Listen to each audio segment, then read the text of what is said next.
Welcome to Wine in Ancient Egypt.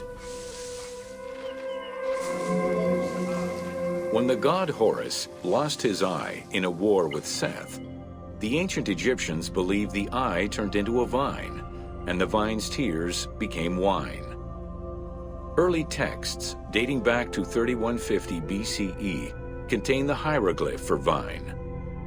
Regarded as extremely valuable, wine was highly sought after by the elite. It was also an essential part of many religious ceremonies.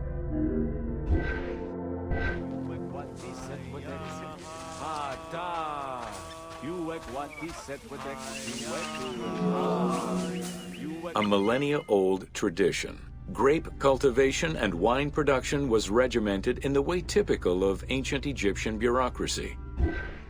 Egyptians kept careful records of winemakers, which they clearly identified on labels. Every landowner with a modicum of self-respect usually kept a vineyard.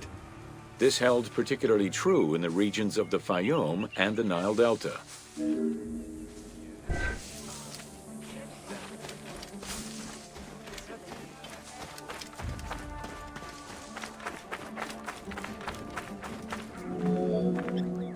Documentation shows that only certain craftsfolk were allowed to provide the containers required to store and transport wine.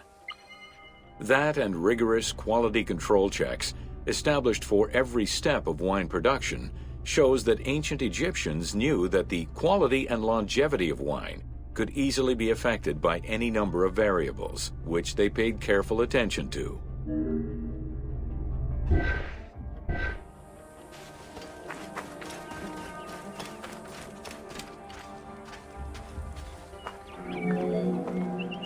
Egyptians had different kinds of wines, most of which ranged in quality from good to very good. The sweet shadé, to which honey had been added.